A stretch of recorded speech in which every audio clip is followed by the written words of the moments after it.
We're talking to attorney Bryan Rotella. And Bryan, I'm an FAA licensed drone pilot, and I know that the drone technology is advancing faster than lawmakers can regulate it.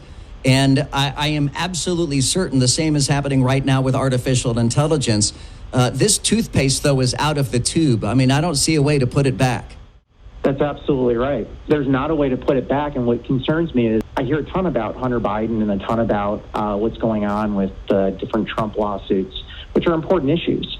But in November of 2024, every politician that's in any type of campaign right now should be talking about what we're talking about, which is the toothpaste is out of the tube.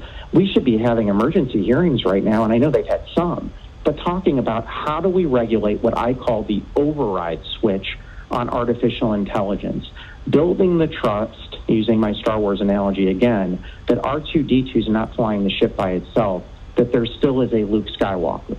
Until we get the public that confidence, my concern is that, using my analogy from earlier, we're going to be focusing on the 5,000 deaths, or like this lawsuit, we're going to be focusing on the insurance denials and not all of the positive things, because we have not educated the public and we have not built the laws that need to be built to protect people. Bryan, I was watching a documentary over the weekend. I think it was on Netflix, and it was about artificial intelligence.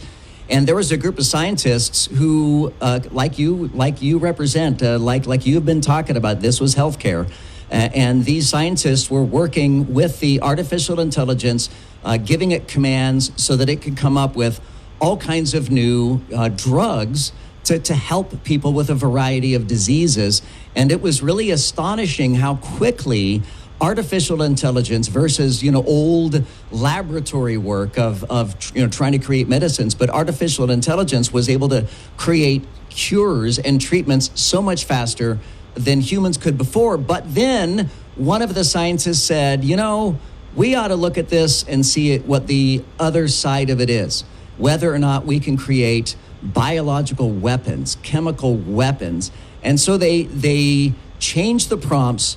They added to it to create biological and chemical weapons.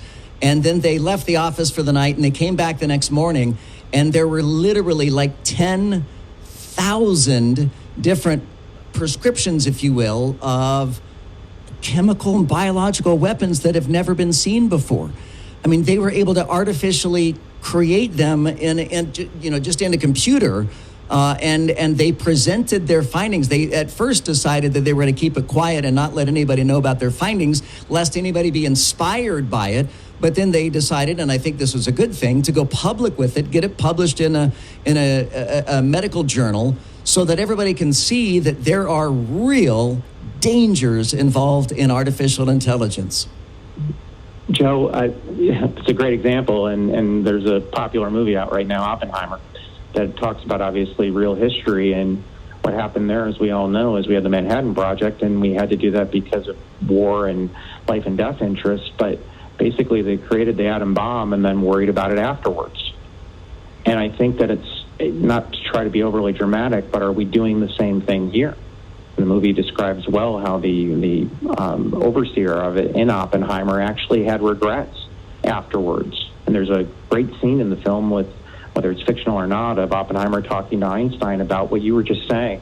Should we be sharing the findings of this potentially could destroy the world with, in that case, the Germans and the other countries that we were at war with, so that we can all realize what could be the dramatic negative effects of this. In the artificial intelligence community, the more open dialogue across all countries and the more education that we're giving to the public about both all of the positives, and what you were saying at the beginning of this is absolutely true. I have seen it. I do believe it is going to change cancer as we know it. And with a mom who's a survivor of ovarian cancer, it's very personal to me. But on the flip side of it, I also see the potential that without the human override switch, without us getting laws updated in real time, I mean in 2023 and 2024, what you just described could be happening, and Lord knows what we would be saying as we get to an election in 2028, what the real concerns would be then.